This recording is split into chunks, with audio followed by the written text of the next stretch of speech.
नमस्ते दोस्तों, स्वागत है पुस्तक एक्सप्रेस में। क्या आपने कभी सोचा है कि किसी भी स्किल में अच्छा बनने का सही तरीका क्या है? किताब गेट बेटर एट एनीथिंग हमें सिखाती है कि कैसे सही सोच, लगातार अभ्यास और सही तरीके किसी भी फील्ड में हमारी काबिलियत को बढ़ा सकते हैं। इस वीडियो में हम जानेंगे कि अपनी सीमाओं को पार करते हुए बेहतर बनने का सफर कैसे तय किया जा सकता है। अगर आप भी अपने जीवन में नई ऊंचाइयों को छूना चाहते हैं तो इस वीडियो को अंत तक जरूर देखें। चलिए शुरू करते हैं।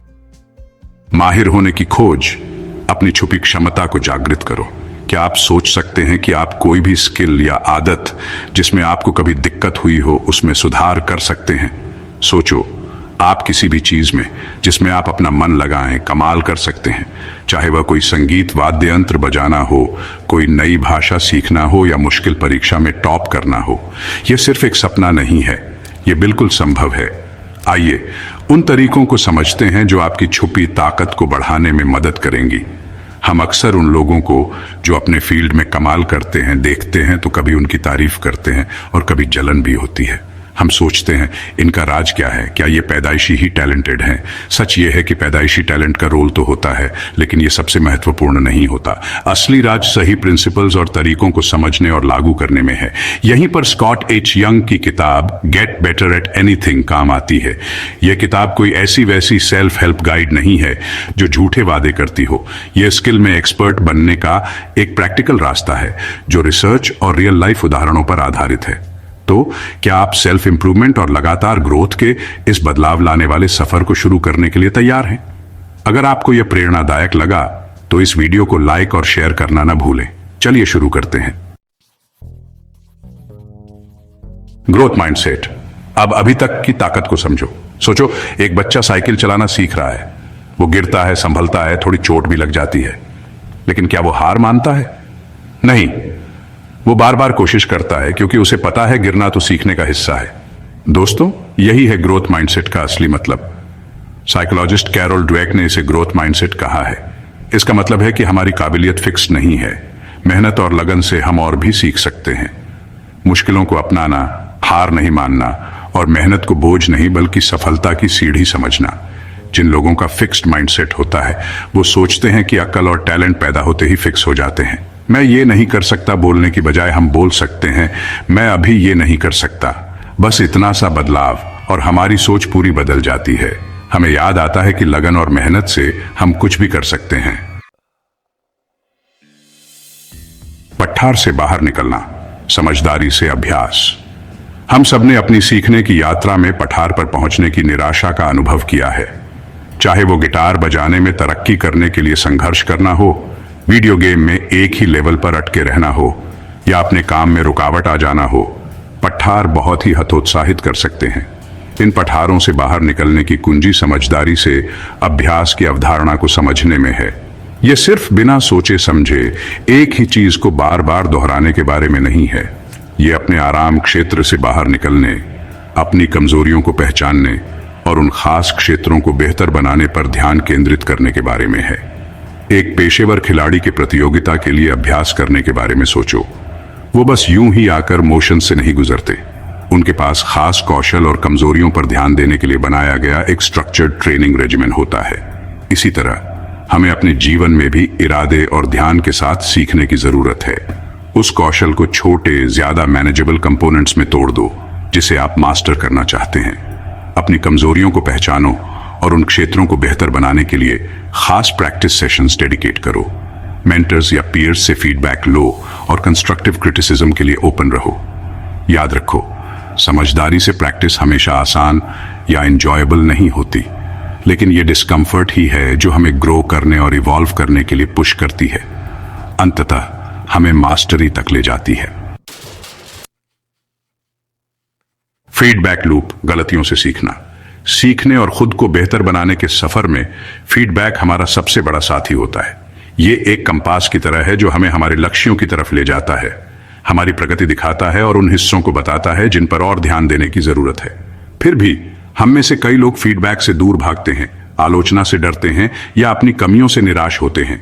फीडबैक को अपनाना, चाहे वो अच्छा हो या बुरा, बढ़ने के लिए बहुत जरूरी है। ये गलतियों को असफलता की तरह देखने से बदलकर उन्हें सीखने के मौके के रूप में देखने जैसा है। जब हम खुले दिमाग और सीखने की इच्छा के साथ फीडबैक लेते हैं तो हम इसे निराशा के स्रोत से सुधार के साधन में बदल देते हैं। एक शेफ को सोचो जो एक नई रेसिपी को सही कर रहा है। वो ये नहीं मान लेते कि उनकी पहली कोशिश ही सही होगी।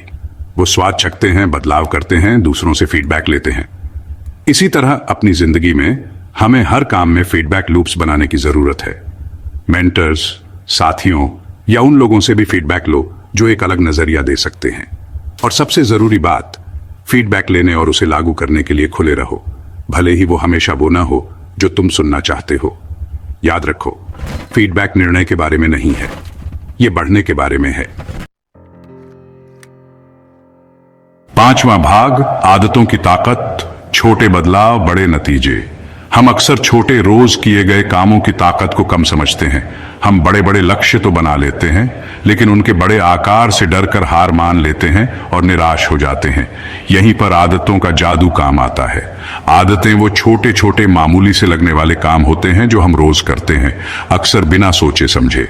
ये हमारी जिंदगी की ईंटें हैं जो हमारे दिनचर्या, हमारे व्यवहार और आखिरकार हमारी किस्मत को आकार देती हैं। अच्छी बात यह है कि हमारे पास अपने लक्ष्यों के हिसाब से आदतें बनाने और उन्हें सुधारने की ताकत है। बड़े मुश्किल कामों को छोटे आसान आदतों में बांटकर हम प्रगति को कम भारी और ज्यादा हासिल करने लायक बनाते हैं। ऐसे समझो, अगर आपको मैराथन दौड़ना है तो आप पहले दिन से 26.2 मील दौड़ने की कोशिश नहीं करेंगे। हर छोटी दौड़, भले ही खुद में मामूली लगे, आपकी पूरी प्रगति में योगदान देती है और आखिरकार आपको उस फिनिश लाइन तक ले जाती है। सेक्शन 6, सीइंग डूइंग फीडबैक सीखने का त्रिकोण। किसी भी चीज में माहिर बनने के लिए एक जबरदस्त त्रिकोण होता है जो हमारी तरक्की को आगे बढ़ाता है और हमें बेहतरीन बनाता है। देखना, करना और प्रतिक्रिया।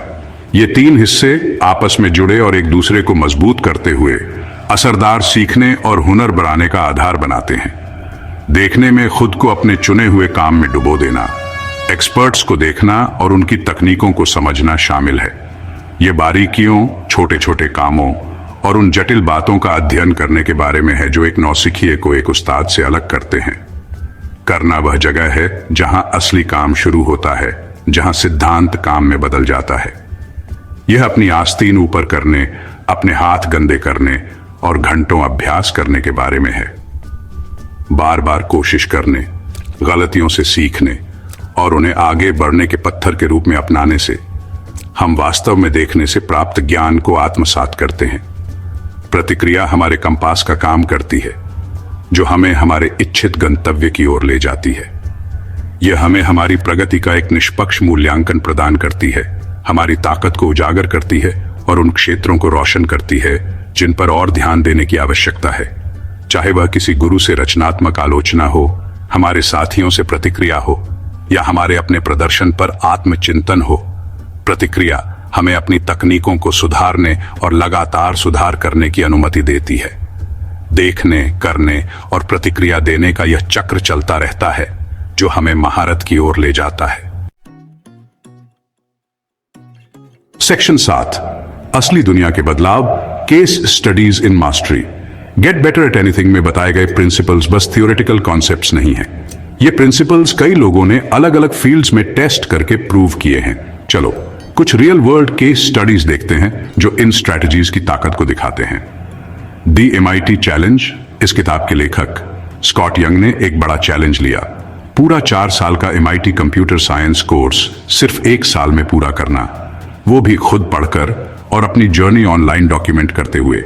यह बड़ा गोल कई लोगों को इम्पॉसिबल लगा, लेकिन यंग के deliberate practice, efficient learning techniques और फीडबैक पाने के लिए लगातार कोशिश करने के दम पर वो ये इम्पॉसिबल लगने वाला काम कर पाए। The art of language learning, Benny Lewis, जो 10 से ज्यादा लैंग्वेजेस फ्लुएंटली बोलते हैं, वो इमर्जन और डिलिबरेट प्रैक्टिस से लैंग्वेज सीखने की ताकत का एक एग्जाम्पल है।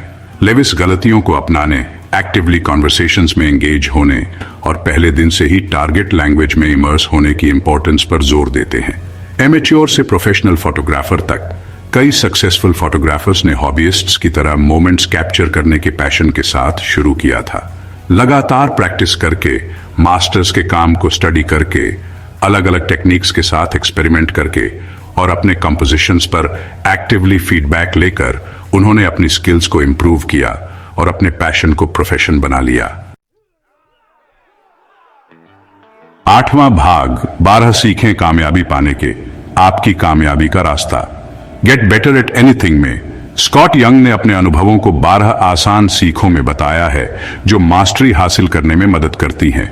ये सीखें हमें बेहतरीन बनने की राह पर आगे बढ़ने के लिए आसान सलाह और कदम देती है। पहला, अपना लक्ष्य चुनें, अपने लक्ष्यों को साफ तौर पर तय करें। दूसरा, रुकावटों को अपनाएं, रुकावटों का इस्तेमाल सोचने और सुधार के लिए करें। तीसरा, विविधता को अपनाएं, खुद को चुनौती देने के लिए अपने अभ्यास में बदलाव लाएं। चौथा, मार्गदर्शकों की तलाश करें, उन लोगों से सीखें जिन्होंने वो हासिल किया है जो आप चाहते हैं। पांचवां, गहरे काम को अपनाएं, एकाग्रता का अभ्यास करें।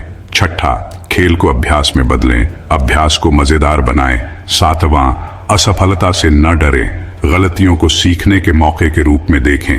आठवां, प्रतिक्रिया को प्राथमिकता दें, विकास के लिए प्रतिक्रिया लें और उसका उपयोग करें। नौवां, विकास की सोच अपनाएं, चुनौतियों को अवसरों के रूप में स्वीकार करें। भाग 9, आपकी यात्रा अब शुरू होती है। चुनौती को अपनाएं। जैसे ही हम स्कॉट एच यंग की गेट बेटर एट एनीथिंग की खोज पूरी करते हैं, यह याद रखना जरूरी है कि बिना काम के ज्ञान बिना बोए हुए बीज की तरह है। इसमें क्षमता तो है, लेकिन यह सुप्त रहती है। इन सिद्धांतों की असली ताकत उनके प्रयोग में है। आत्म सुधार की यात्रा को अपनाने और हम जो कुछ भी करते हैं उसमें महारत हासिल करने के सचेत निर्णय में है। तो मैं आपको यह चुनौती देता हूं, एक कौशल चुनें। अपने जीवन का एक क्षेत्र जहां आप हमेशा से आगे बढ़ना चाहते थे। उन सिद्धांतों को लागू करें जिन पर हमने चर्चा की है। विकास की मानसिकता पैदा करें, जानबूझकर अभ्यास करें, प्रतिक्रिया लें और ऐसी आदतें बनाएं जो आपके लक्ष्यों का समर्थन करें। याद रखें, महारत कोई मंजिल नहीं बल्कि एक यात्रा है, उत्कृष्टता की आजीवन खोज। चुनौतियों का सामना करें, जीत का जश्न मनाएं और सीखना कभी बंद न करें। अपनी क्षमता को अनलॉक करने की शक्ति आपके भीतर है। अब आगे बढ़ो और इसे साकार करो। तो दोस्तों, आज हमने सीखा कि किसी भी कौशल में बेहतर बनने के लिए सही रणनीति, अनुशासन और दृढ़ संकल्प कितना जरूरी है। उम्मीद है इस किताब के सबक आपके जीवन में बदलाव लाने में मदद करेंगे। अगर आपको यह वीडियो पसंद आया हो तो इसे लाइक करें, अपने विचार हमारे साथ कमेंट में शेयर करें और पुस्तक एक्सप्रेस को सब्सक्राइब करना न भूलें। अगली बार फिर मिलेंगे एक और प्रेरक किताब के साथ। धन्यवाद।